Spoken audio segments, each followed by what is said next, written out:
Lord help us.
Well, hello everyone, and welcome back to Workshop Wednesday with Mentor Me Collective.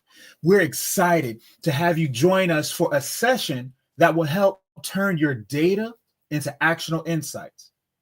As you're settling in, please drop a graph emoji in the chat to let us know how you're doing, how you're feeling, that you're here and you're ready to visualize some data. For those of you who are new to Mentor Me Collective, we are a community dedicated to empowering individuals, especially first-gen techies, with the knowledge, skills, and tools they need to succeed in their careers. My name is Jordan, and I'm delighted to be your host for today's workshop. Today, we're diving into Tech Means Business, data visualization, best practices with Google Analytics. We'll be exploring how to effectively visualize data from Google Analytics to make informed business decisions. Whether you're a marketer, an analyst like myself, or an entrepreneur like myself, this workshop will provide valuable insights into turning raw data into compelling visuals. Now, let me go ahead and bring on our speaker for today, our incredible speaker. His name is David, and he's going to kind of talk to us today a little about what he's talking about and kind of help us out here. So let's give a shout out to David. Welcome, David. How you feeling today, bro? I'm doing great, Jordan. I appreciate it. Thank you so much for the opportunity. Man, it's great. It's great to be able to be here and to hear what you got going on for us. First of all, tell us, are you in spring break right now like myself? Are you enjoying yourself? Oh, absolutely. Absolutely. So I am calling in from Hanover, New Hampshire, where we have been dealing with way too much snow over the past many weeks and months. So finally getting a little bit of thaw, getting some spring weather, and I'm definitely making the most of it. I hear you, man. Listen, I'm down here in South Carolina and we're just getting over the pollen. I saw a video the other day where a guy chopped a tree down. When it hit the ground, it was a big puff of yellow smoke, man. It was crazy. It was crazy. Yeah, man. All right. So what I'm going to do is I'm going to turn it over to you, David. That way the people can get to know who you are and talk about a little bit of your background. Yeah, absolutely. So really excited to be giving this presentation on data visualization best practices. I am David Coble. I'm a business intelligence manager at Google. I've been there for about 4 years, all in the same role. And so what I do is I manage a team where we focus on reporting and forecasting for our go-to-market organization. And so what that means is just about every single day, I'm hands deep in data. I'm creating dashboards, I'm creating reports, and really trying to create business insights for key stakeholders and teams that I support. And so feel like I hopefully have a lot that I can offer, hopefully have some good insights that we can take away as a group today. And I'm really looking forward to the conversation. Absolutely. To all of our viewers, first of all, thank you for joining. I want to apologize to you all if you notice that we're having a little technical difficulties. In the tech business, that's kind of what we deal with, right? We have computers, we have Wi-Fi, and then there's things that we can't do about it. But we were going to continue to bring you a very impactful lesson on today, and I'm going to turn it all over to David, man. I'm going to give it to you and let you do your thing. Awesome. I appreciate it. So I will go ahead and jump right in, and we're going to talk about data visualization best practices. So the agenda for today, first and foremost, want to talk about understanding and knowing your use case. After that, we'll get into what it means to truly understand your audience and how they're going to be consuming and using your data. After that, really want to talk about how we can build most thoughtfully, whether it's the tool that we're choosing or the visualization that we're choosing, and really get to some of the meat of any insights that we want to provide. And we'll get into some examples on how best to show some of this. And then lastly, for anything, definitely want to understand how you can track the engagement. After that, I'll get into some helpful resources and some books and other things that I've used as a part of my journey, and hope some of those will be useful for you as well. So with that, I will go ahead and dive right in. So the first one thing that I want to talk about is know your use case, and something that will be very consistent in this presentation is I very much am a firm believer in the rule of 3. And so a lot of things that I'll break down will be in kind of chunks of 3.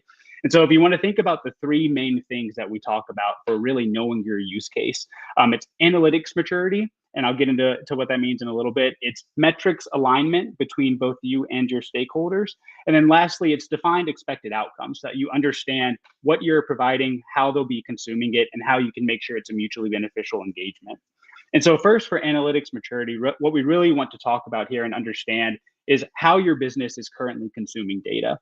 If there's anything that they can ask about the data, if they understand the questions that they want to have answered, and if there's a shared understanding of the metrics that you'll be presenting. And so when you really think about analytics maturity, it can be broken down into kind of four main stages. You'll see them here. They're descriptive, diagnostic, predictive, and prescriptive. So first, kind of the foundational piece for analytics maturity for an organization is descriptive. Really what this is going to do is it's going to answer the questions of what happened, excuse me. It's going to focus on past events to highlight performance. And so you're going to be looking at kind of run the news reporting. This is going to be, how did I perform last month, last quarter, last year? How did the 50 accounts that I cover make up my total performance, and so on? It's going to be some of those bare bones what and how questions. After that, you can get into diagnostic questions. And so these are really going to answer why it happened.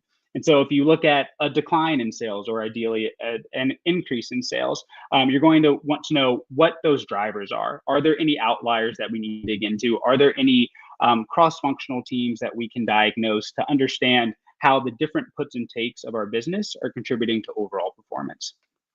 After that is when we get into some of the fun stuff, which is predictive analytics. And so this is going to be more forward-looking. So descriptive and diagnostic are going to be kind of present tense or past tense. Predictive is, of course, going to be what can we expect in the future, or what is likely to happen. And so this is going to be focusing on potential outcomes built on those first two steps of descriptive and diagnostic analytics, so that you can begin to see, okay, this is how we've performed over the past 2 or 3 years. What do the next 2 or 3 years look like? And this is when you can get into sort of long range planning, or getting into some future state ideas for how you would want your business to look multiple months, quarters, year down the line. And then lastly, with all of that are going to be descriptive metrics, or excuse me, prescriptive metrics. And so these are going to answer, where do we go from here? And so you have a clear understanding of how your business has performed to this point. You have a clear understanding of why it happened, and you also recognize what is likely to happen based off of these events. As a result, you can set the strategy for your business. You can understand what investments you need to make, what divestments you need to make, and how you can have clear paths forward for the organization as a whole. The second step of knowing your use case is having metric alignment. It's understanding the consumers of your data, and as a creator, it's having a shared understanding of what those metrics are and how they're going to be defined. I think the best way that I can think about this is kind of twofold. The first is to gather buy-in. And so what you'll want to do is meet very often with your stakeholders throughout the discovery and build phases of any project that you're working on. And you'll want to get their feedback, get their buy-in, and make sure that you all are aligned on anything that's being created. You'll definitely want to help to define and get clarity around any specific metrics that you want to show and deliver, and if your understanding of how something is defined matches the stakeholders' understanding. As a very clear example, and something that I've experienced, if you deal a lot with kind of sales and marketing data, sales pipeline or sales data might be very different than how marketing would define pipeline or leads or contacts. Making sure that you all have a common definition that you can lean on is extremely important. And a lot of this, of course, is going to happen voice to voice, over video call, and so on. And so the most important thing is going to be to document all of this. Make sure that you have signed off on documentation that's going to create some of that shared accountability and responsibility for the data that's being shown. This is just in full transparency, a bit of a CYA measure, but it does help to get that buy-in and again, create that kind of shared understanding of any data that's being shown. It also makes it very easy if you're looking kind of 6 months, a year down the line and forgetting, how did we define that? Or why did we use that measure? It makes it really easy for you to look back and say, oh, I and stakeholder X agreed on this definition at this point for these reasons. And so it's easy for you, for a senior leader, for a new hire, to quickly understand why you put something in place and to make sure that it has staying power. And then lastly, making sure that you define your expected outcomes. It's going to be extremely important for you to understand how the data is going to be consumed and what the intended benefit is for that consumption. Are you building this report to give visibility into an area of the business that otherwise had no visibility, or no one knew very little about what was going on? Are you doing it so that kind of manual data exports or data pools will now become automated or scalable, and so saving time and effort operationally for a lot of teams that can focus on different things? Really understanding how your data is going to be used and what the outcomes of it will again help you to kind of tailor and customize any visualization that you create, any dashboard that you create, in a way that will be most beneficial for your stakeholders. The second piece that I want to dig into is understanding your audience. And I think that this can be broken down kind of into three main questions that you'll want to ask here. The first is, who will use this data? If you think about kind of different layers of an organization, different people that can consume any sort of report, a VP is going to ask very different questions from a frontline manager, and a frontline manager is going to ask very different questions than an individual contributor. Understanding who's going to be the main person using your dashboard, or the main level and role using your dashboard, and understanding what questions they'll have is going to be important to make sure that you're building the correct views and the most insightful views for anyone that you're going to be engaging with. The next portion of this is going to be, of course, what questions will they ask of this data? For any level of the organization, they're going to really want to understand probably 3 to 5 core questions at any given point. It's going to be crucial to understand which of these metrics are important and which can be answered very quickly, almost at a glance. And then the last level is going to be, what next level data will they want to drill into? Of course, there are those 3 to 5 questions that anyone will want to understand about their business. But what you'll want to then do is think about, okay, if they have that base level understanding, what will they want to ask next? If they understand sales data at a certain point in time, how does that compare to 2 years ago? If they have a territory that covers all of North America, they'll want to understand what's the different performance in Southeast versus Northeast, and West versus Central, as an example. And so having that ready and having that clear understanding of what you can do to drill in will, again, just help to round out and make a more robust report for everybody that'll be using the data. A way that I like to think about this is kind of like a pyramid, right? Or an iceberg, if you want to think about it in that way. There are kind of 3 levels of questions that anyone might ask of the visualizations that you're working on. The first are L1 questions, or questions that are going to be answered at a glance. These can be scorecard metrics. They're going to be the big questions that everybody's going to be asked, and they're going to be things that can be referenced really quickly. Again, if you're thinking about something like sales data, the 3 main questions that someone might want to have answered at a glance are, what's my sales target? How am I performing against that sales target? How does this performance compare to this same point last year? Am I growing or am I declining? Next level questions are going to be things that can be broken down with kind of breakdown charts or filters. So again, think about some of that territory breakout. Think about that time series breakout that you can do. They'll give context to some of those big questions, and they'll be very easy drill downs that anyone would be able to use when using a dashboard or a visualization. The last part is going to be anything that might require a bit of a deeper analysis. And so these might be kind of exploratory in nature. They'll answer some of those diagnostic questions that we talked about in understanding your use case, and also understand that they might require work outside of dashboards. And so dashboards are great because they allow for very quick answers to common questions. But there are instances where, there's going to need to be analysis that's done in a spreadsheet or outside of a dashboard by necessity. But I think that a true marker of a good dashboard and a good visualization is it tees up those important questions and allows you to ask them in a way that you wouldn't have been able to had you not built that great visualization to begin with. And the last part around this is building thoughtfully. You can see here there are a number of data visualization tools that you can use. I know, of course, I'm going to be maybe slightly biased towards the top 2 for Google Looker Studio and Google Analytics, but there are a lot of different tools that are going to be available, and there are pros and cons to each of them. And so understanding, a tool that you feel comfortable with, a tool that will kind of allow you to build what you need for your audience and for your stakeholders is going to be absolutely crucial. I'm a very firm believer that if you have a deep understanding of one tool, you have a pretty good understanding of just about all of them. And so if you're able to get very comfortable with one, then you will most certainly have transferable skills that will allow you to quickly get up to speed with any other tool that you use. But I think even going beyond just the tool itself, it's of course important to focus on, what you can do from a visualization standpoint that's really going to help any business user get the key outcomes and key insights that you really want for them to get from the visualizations that you put together. And so after you've decided on the tool itself, there are certain things that you can do in the build phase that are going to be extremely important so that people can clearly reference your dashboard or your visualization whenever necessary. So the first, in thinking about some of the key things that, of course, you want to do, of course, you want to clearly label charts, right? It's extremely frustrating if you're going into a dashboard or a report for the first time, you see a line chart, you see a bar chart, and you have no idea what it's telling you, right? You want to be able to quickly reference a chart title to tell you what you're seeing, what the time horizon is, what metrics you're looking at, so that you can quickly then turn to the numbers themselves and understand how the performance is trending.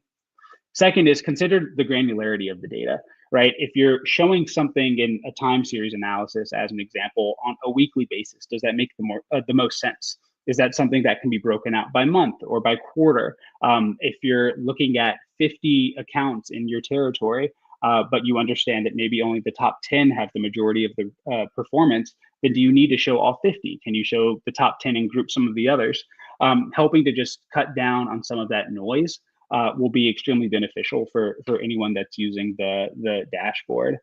Next is to make sure that you have clear distinctions from a color perspective. And what I mean by this is there are primary and complementary colors if you think about kind of a color wheel. And so, of course, we all know ROY, GBIV standing for like red, orange, yellow, and so on. And so if we think about colors that stand close together on this wheel, if we group them together on a dashboard, it might be difficult for some people to differentiate orange from yellow or blue from green and so on. And so if you're building line charts or stacked bar charts or anything like that, kind of understanding what some of those complementary colors and distinctive colors are will help to create additional contrast for you as you're putting together your visualizations. As an example, my favorite go-to, which we'll see in a little bit, blue and orange are complementary colors of one another. And so it's sometimes useful to group them both together. And lastly, you want to make sure that you are avoiding what deviates from the takeaways. Again, that kind of speaks to just the succinctness and clarity of what you're putting into a given chart or visualization. If you want somebody to take away one top line number or just a row of numbers in a given chart, think about what you can remove. So that's what they're focusing on. And some of the things that you might want to take a second glance at, it's really important to make sure that you do not ignore any potential color sentiment attachment. And what I mean by that, similar to what I have for the colors for do and don't here, is most people, when they think green, they think go, they think good, they think positive. Similarly for red, they think not so great or needs improvement or needs focus. If you're putting together a line chart or a bar chart that uses some of these colors, think about what someone might think at an initial glance if they see a line chart that's red. Will they immediately think that it's negative? Will they immediately think that there's something that needs to gather their attention? And just be thoughtful about some of the colors that you're using and how you're using them. Next, again, in thinking about avoiding what deviates from the takeaways, no need to put too much in any one chart of visualization. There's research behind information overload for your brain, where it will actually cause your eyes to unfocus if you're looking at a chart or a report or a visualization with too much information. And so if you're, again, wanting them to focus on key insights, think about how to make anything that you put together as simple and intuitive as possible. Lastly, thirdly, this is a bit of a personal preference, but I think there is some traction here, is I firmly believe that it's important to stay away from pie charts where possible. They are sometimes helpful if you're looking at maybe 4 or fewer different segments that you want to cut out. But generally, when thinking about a pie chart, almost any information that you would want to put in a pie chart can be shown in either a bar chart or a stacked bar chart or through some other visualization that would get the same point across in an easier way. And I'll have an example of that actually in a little bit that we'll get into. And then lastly, I think it's really important to not look past the simplicity of a good data table. I know we're talking about data visualization best practices, and so everybody wants to use, the hot new time series analysis. They want to use the waterfall chart, the funnel chart, something that'll really be kind of an eye grabber and get the attention of who's consuming their data. But especially when you think about senior leaders or the ways in which people are used to looking at information, sometimes the best way to get a point across is just to keep it in a simple table. And it's not going to look flashy. It's not going to maybe be the attention grabber immediately. But ultimately, what we care about in these instances are insights. And so if this is the best way to get information across, then it will be, ultimately beneficial for the end user, which is what we're really going for. And so with that, I'll get into a couple of examples. I don't know if there'll be an immediate kind of call and response given the StreamYard. I was hoping we'd have a little bit of engagement, but I have 3 examples here on kind of do's and don'ts of visualizations and how we can clean some of these charts up. So I'll get into this first example here, which is weekly sales pipeline created. And so when thinking about kind of what I would want to do to clean this visualization up, the first is looking at the title, sales pipeline created. I think immediately the first question that I have is, what's the time frame here? Is this just 2024? Is this just a certain point in time? Is this just year to date? I think being very clear about the timeline and the data that's being shown will be really helpful for somebody to quickly reference what's being shown in the chart that they're looking at without needing to search around and look at a y-axis or an x-axis or anything similar. I think in looking at the chart itself, the first thing that I absolutely do not like for any visualization that I put together are grid lines. I think that they pull away from any line chart or data that you're showing and aren't really necessary as a reference point.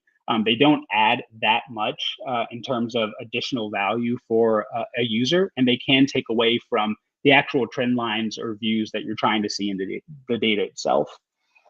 The third part that I want to point out is the chart itself. And so when you look at this, and this goes back to considering the granularity of the data, if you look at this, it's weekly sales pipeline created. And so you can see kind of there's a little bit of spike in the beginning of January. There's a dip in what looks like maybe late February, a dip again going into April and so on. If I'm looking at this as a sales leader, one question that I might have is, why is it so spiky? What does this trend look like? It looks like there's a big decline in April. Is this a sign of concern or a sign of pause, something that I should dig into further? If we were to look at this on a quarterly basis, would it be any different, right? Would it kind of alleviate any concerns and reduce any false flags that ultimately would make the chart more insightful and help them focus on what they really want, which is the amount of sales pipeline created in a given time point? And I think lastly, I know this kind of goes against at least what I learned in grade school about putting together charts, but axis labels for sales on the y-axis and date on the x-axis. If you have a clearly labeled chart title, these actually aren't necessary and are duplicative. I already know that this is sales pipeline created. If I simply add by month or by week, then I can remove this. And so it's just another way that we can kind of clean up some of the information that's being shown here. And so here's an example of what I have as a potential revision. And so as you can see, first, we have a clear header, 2024 monthly sales pipeline created. And I added an additional reference point beyond what was shown on the prior chart. And so first and foremost, instead of by week, as you were seeing previously, it's now by month. And so it's just showing January at 3.5, February at 2.1, and so on. And so in looking at this, again, from a sales leader's perspective, my initial thought is, okay, although I saw some of that spikiness by week, when I look at it by month, the sales pipeline created is around $2 to $3 million. And so there actually isn't much concern here. And so it alleviates that false flag and allows them to focus on the pure numbers of what's being created week to week. Similarly, if you're just showing week over week changes, you're not able to see the cumulative view. If I wanted to see everything that was created in 2024, I would have to add 3.5, 2.1, 3.8, and so on. And so added this quick line chart here that just gives them the cumulative view as well. So they can quickly reference, okay, at the end of March, I had just over 9 million in sales pipeline created. At the end of May, 15. At the end of the year, around 33 million. And so it just gives an additional reference point for them to be able to look at something at a glance. Also, since I moved the granularity from a weekly basis to a monthly basis, I was able to add clear data labels. And so it reduced the need to add the grid lines and then also the numbers that we saw on the y-axis. They can quickly reference here any given month and see the number associated with it, which is something we wouldn't be able to do if we were looking at this on a weekly basis. One last thing that I will point out here, because I think there's still room for improvement, is I did mention sentiment analysis, or excuse me, color sentiment attachment. If we're looking at cumulative sales here, the chart's going up, but it's showing as red. We ultimately don't want someone to think red means bad in this case. And so one small change that we can make in addition is just to do some color coding. I think what's going to be most important for any leader is going to be the cumulative activity for a given team. And so that's what I would want them to look at first. And so after understanding the title of the chart, which is 2024 monthly sales pipeline, they'd be able to quickly see the cumulative pipeline for a given point in blue. And that's going to be the first thing that catches their attention. If they see any dips or something that's not expected at the end of a given point in time, then they could move to this gray chart as an additional reference to do any digging. But this blue chart is going to be the first thing that really kind of grabs their attention. Next is a second example. So this is sales contribution by region. I think the things that I want to take away from here are pretty straightforward. First and foremost, it's a pie chart. I think we can show this very differently, but I did want to kind of show a bit of a dramatic example to kind of get to my point of how difficult it is to really understand performance when looking at anything that is above kind of 3 or 4 inputs. As you can see here, we have some numbers where possible, but it's so difficult to tell the difference between kind of 1.2 million and 1.3 million, or 0.8 million and 0.7 million in this instance. Once you are looking at a pie chart, you're getting into all sorts of kind of mental calculations that you need to juggle. You're looking at the area and their circumference and the radius of these different values in a way that you don't need to if you wanted to visualize this data differently. And so if I were to look at the same data, which is sales contribution by region, I would want to look at it kind of as a bar chart this way, or you could put it horizontally if that makes more sense. But as you can see here, it's grouped by region. So the first 3, Southeast, Mid-Atlantic, Northeast, would all kind of be considered the East region or so, then Central, and then we get into West. And so this clearly shows by region what the sales information is. But similar to the prior chart, there are some things that I think we can still do to clean it up. First and foremost, we have a pretty clear title here, year-to-date sales by region. And so I don't necessarily need to show the region title here on the y-axis or the sales title here on the x-axis. Similarly, I think we're not showing that many data points here. And so we could add data labels at the end of each bar chart and get rid of both the graph lines here as well as the numbers down below. I think lastly, something that's really difficult to understand is how everything stacks up. And so we can see pretty clearly here that Mid-Atlantic is the leading region from a sales perspective, but who would be second, right? We'd have to go through and easily kind of sort and find, okay, I think it might be Central West, I think it's Southeast, and so on. And so we could easily sort this instead by performance. And so we see here it's Southeast, then West Central, cleaned up the grid lines and added the data labels, which just makes it a little bit of an easier visualization for the audience. One thing that I will say is that there was some benefit to having that same grouping on the prior slide for East, Central, and West. And so if you're considering keeping that grouping for simplicity's sake, an example that I could use here. So we're coloring specific groups to make it easier to deviate between them. And so everything for East is blue here, everything Central is orange, and so on. And again, thinking about that color wheel, blue and green are similar, they're next to each other, but they're separated by that orange complementary color. And so again, it makes it very easy visually for you to group everything that you need to for each of these regions. And the last one that I'll get into is this third example, which is, again, year-to-date sales by region and channel. I think we kind of get the importance of the clear titles, and so making this one very descriptive. And so you'll see here there are 2 different channel types, online and direct, and then split here between 4 different regions, Central, East, West, and International. Online is green here, and direct is down below in yellow. And thinking about that color sentiment attachment, my first thought is online's doing well because it's in green, right? This could be, that shows positive growth. It shows momentum. It shows that it's outperforming direct, which is here in yellow, which might show stagnation or something being flat or in the middle. If you add all of these up, the difference actually isn't that large. Online sales here are around 3.5 million. Direct sales are around 3.4. So they're about the same. And so one thing that I would do just to make this a little bit clearer and make sure people are interpreting the data how I would want them to is just, again, use that same kind of complementary color distinction. And so most people don't have many attachments to orange, except for myself. It happens to be my favorite color. And so that's maybe a personal attachment. And then blue. And so we're able to have kind of that breakout between the two in a way that doesn't attribute any false sentiment to what we want to show here. And so now we'll get into kind of the last part that I want to cover, just around tracking engagement.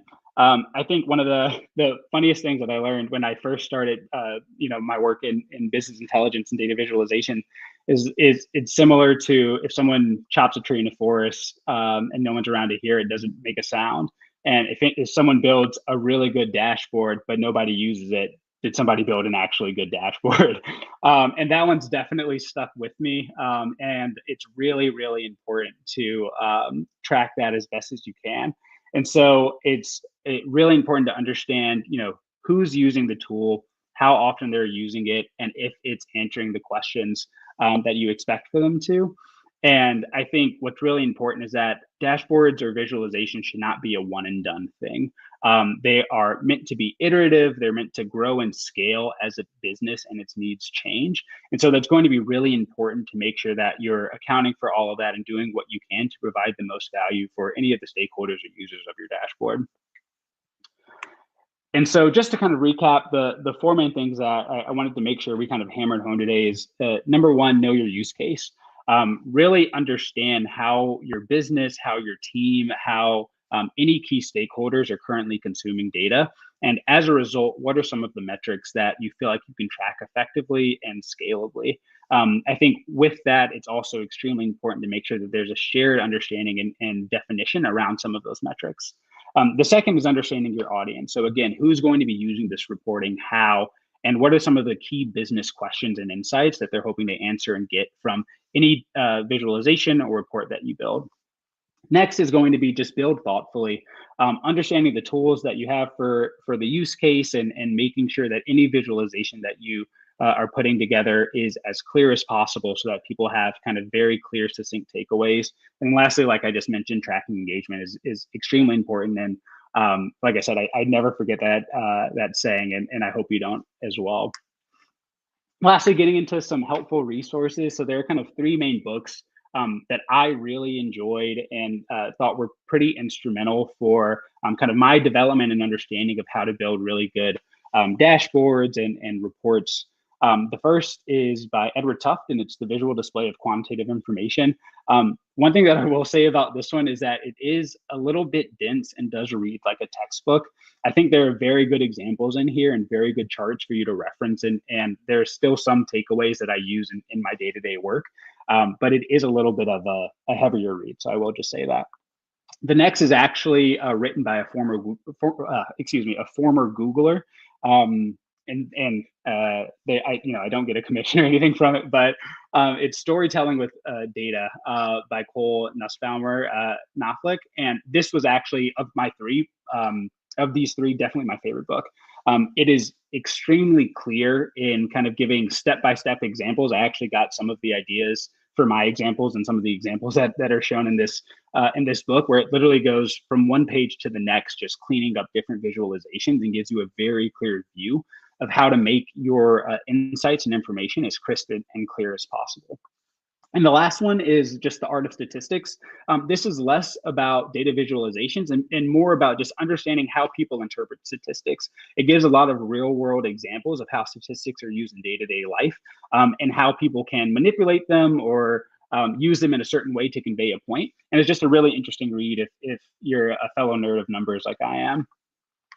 And I'll go ahead and give one last resource. Ignore the very old photo of myself. But it's me. I definitely want to make sure that I can do what I can to support and help anyone that needs or wants it. Do not tell my coworkers this. I will vehemently deny it, but I'm never too busy for a 30-minute coffee chat. And so if anybody is interested in learning more about the field or about business intelligence and data visualization specifically, or about Google or anything else, my LinkedIn is there. My personal email is there. Please feel free to reach out. I cannot tell you how thankful I am for so many people that have been resources for me in my journey to get to where I am. So many mentors and people that I can thank, and so definitely want to try to do the same. And so we'll, definitely make myself available as best as I can for anyone that might have any questions. And so with that, that wraps up the data portion and information portion of the session. So want to give a sincere thank you for everybody online. Jordan, Chanel, thank you both so much for the guidance and partnership on this. And Jordan, I don't know if there are any questions in the chat, but I'm happy to turn it back over to you. First of all, let me give you your flowers, my friend. You did a fantastic job. I will say you gave some very impactful points. As a fellow individual in the arena of data, as a data analyst, I can tell you a lot of these things we use on a daily basis, whether it be in sales, whether it be in healthcare, whether it be in insurance, whether in a lot of these different points that you have mentioned are things that we have to take into account. We are going to engage with our listeners here, and we do have a couple questions. So if you do have a question, if you're out there, if you're on YouTube, if you're on LinkedIn and you have a question, by all means, drop it in the chat. We'll get to it to the best that we can, and we'll go from there. So our first question comes from a Mr. Darius Scott. It says, how does Power BI integrate with security tools or SIEMs like Splunk or Google Security Operations, formerly Google Chronicle? Darius, that is a very good question. I think it very much depends on the tool that you're using internally. I will not speak to these tools specifically and try to say that I'm an expert by any means. But I believe if you consult with data engineer on your team or someone similar, they'd be able to give you good guidance on this. But I definitely don't want to misspeak in terms of some of the integrations between like a Microsoft and a Google tool. Understood. Our next question comes from a Miss Angelica.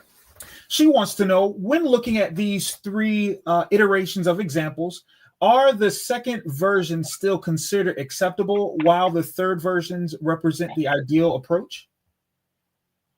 Thanks, Angelica. And so just I am thinking you're referring to the first example for the line chart when we looked at it first by week and then by month.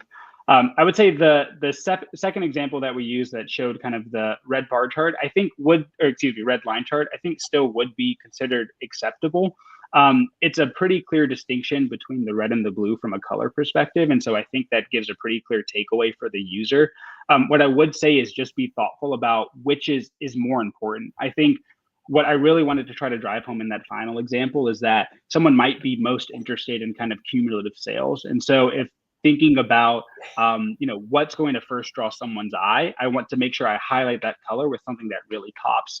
And so that's why I had that color distinction. But I think it's pretty clear from that chart that the sales were going up cumulatively, and so I think it would be kind of difficult for someone to infer that red in that case means that it's bad. And so I don't think it's a bad example by any means, but I agree with what you were saying that yes, the third example would be the ideal approach from my perspective.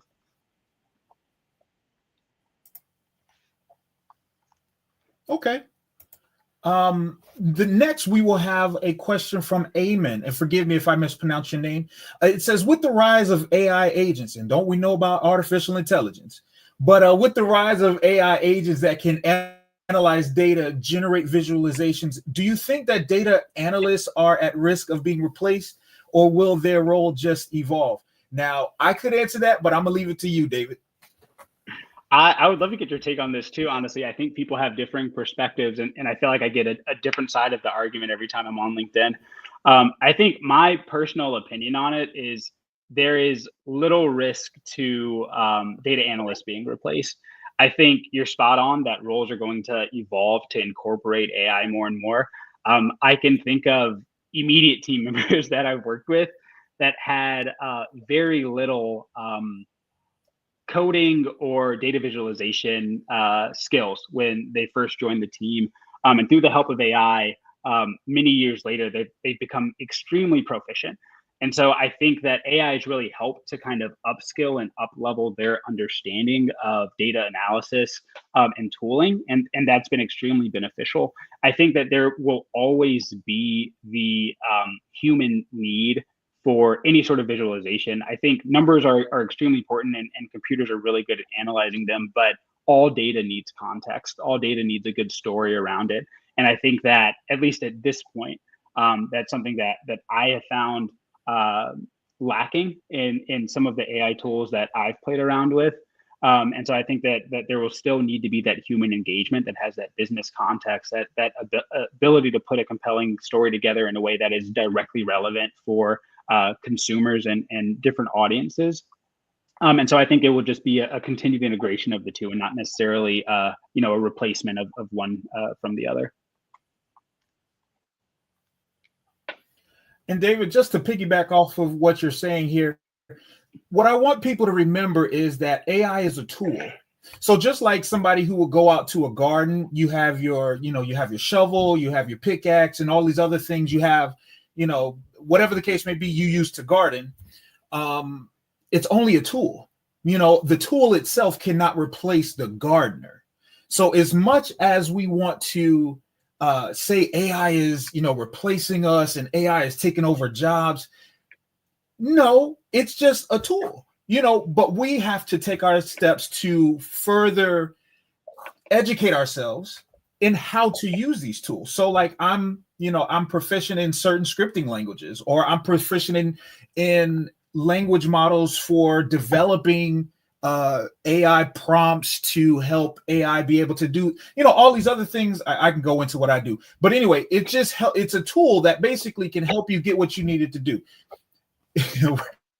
We're gonna move right along because that's a whole different topic I can go into. But the next question we do have here is from Marisol. She is asking, how do you see the role of data analysts evolving which is the same thing, as integrated into business intelligence workflows? Again, it's just a tool, guys. I don't want you to be scared of it. David and I don't want you to be afraid of it. Just learn it. Any other points on that, David? Yeah, I think the only thing that I will say is that would get more and more into what we were talking about from an analytics maturity perspective. Is AI is going to be extremely important when you start to think about predictive and prescriptive analytics. I think a lot of people are going to be really quick to incorporate AI into their tooling and say like, oh, we have this AI generated forecast for how we'll perform 4 years down the road and yada, yada, yada. But yet they haven't built the foundations of the descriptive and diagnostic data. And so any predictive analytics that they're coming out with are not going to be built on foundationally sound data, and so therefore it can't be trusted. And so I think the only other thing that I would add is that it's going to be really important to understand when you should incorporate AI and not just do it because it's the hot thing to do at this moment. Okay. Now, Marisol also has a follow-up question. She said, what qualities or skills do you value most when hiring or promoting someone on your team? Yeah, I think the funniest distinction that I can think of, because I've kind of lived both sides of it, is of course, all of my examples were sales related. And so I deal a lot with sales data.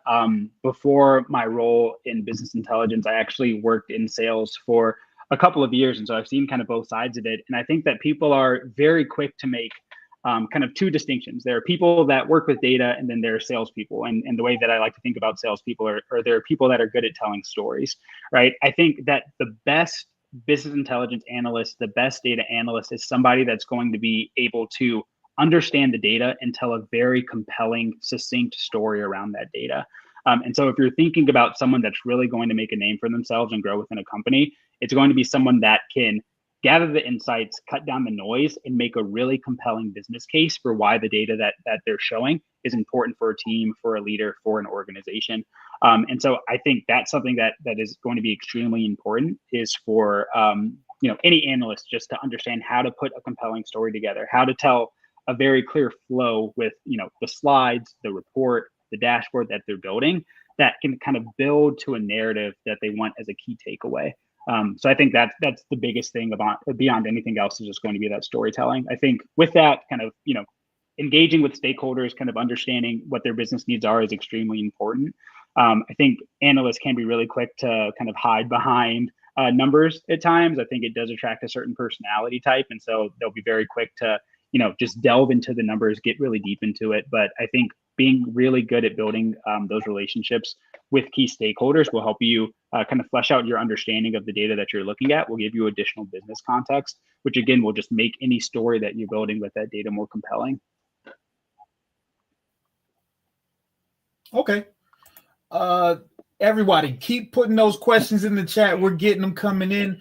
From Darby, we have, if you have data analytics and business background, what are some key transferable skills that you could bring into an entry role as a business intelligence analyst?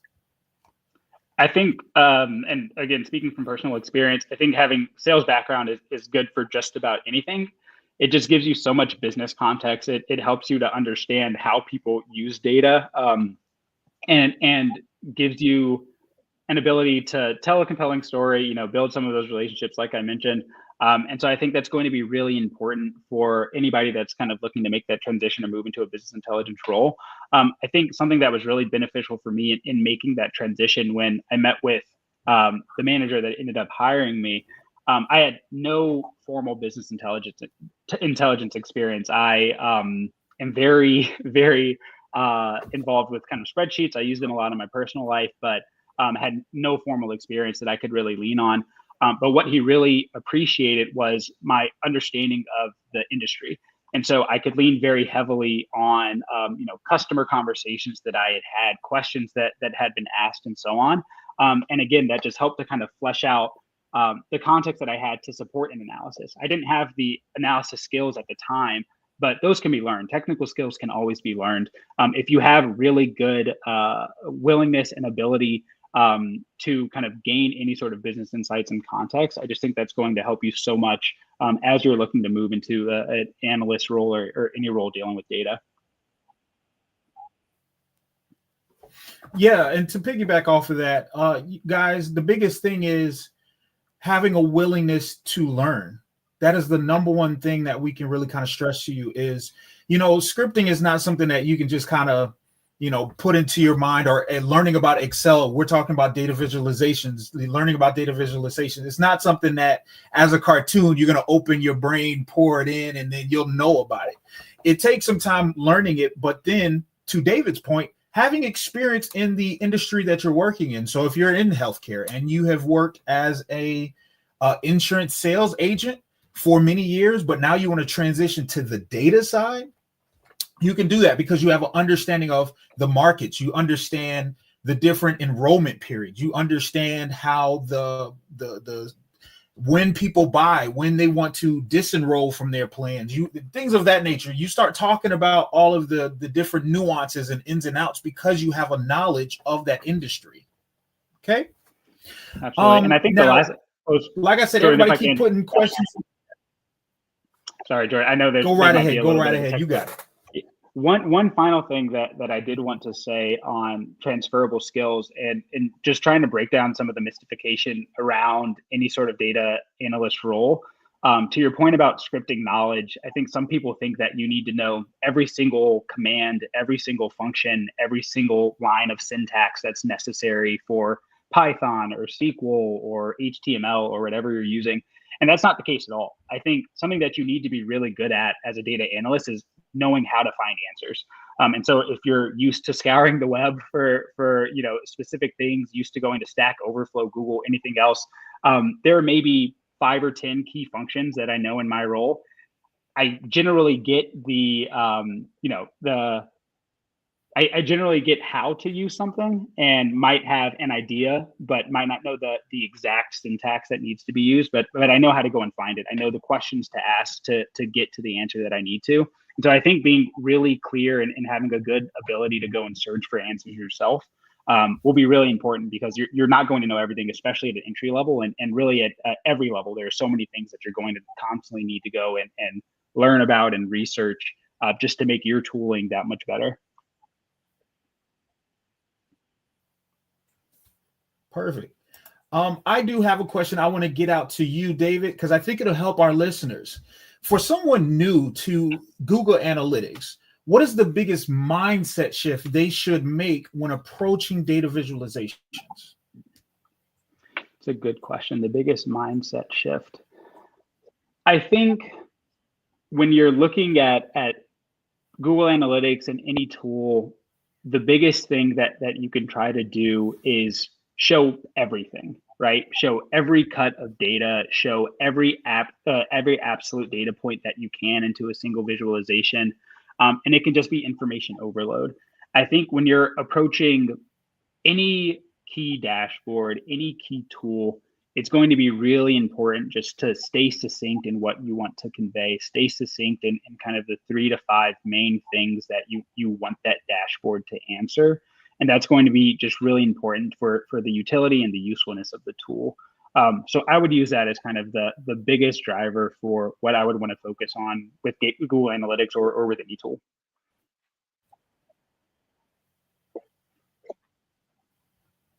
Okay, and our last question here comes from Miss Angelica. She says, how frequently do you collaborate with business system analysts in your role as a business intelligence analyst, excuse me? I'm interested in understanding how the two roles interact or overlap. Yeah, I think it really depends on kind of the organization and team that you're a part of. I think there are a lot of teams where so many roles are kind of intertwined or intersect. Like business systems analysts are the same as BI analysts, are the same as like data engineer analysts. And so sometimes you'll do a little bit of a hybrid of the 3 different roles. Sometimes you'll have distinct teams that just engage where necessary. So I think it very much depends. In an ideal kind of mature organization, I think that you would leverage business systems analysts to really help you understand some of the metadata of what you're using. And so they would help with data pipelines to make sure that the data that you're looking at stays up to date.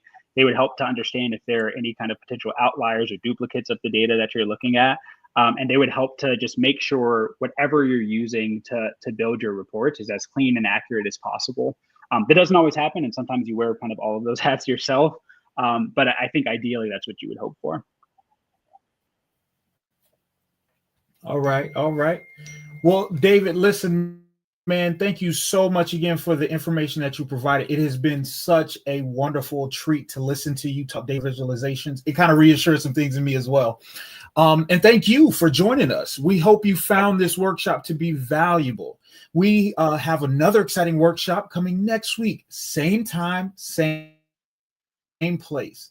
Be sure to subscribe and give this video a thumbs up if you haven't already. Have a great night, everyone.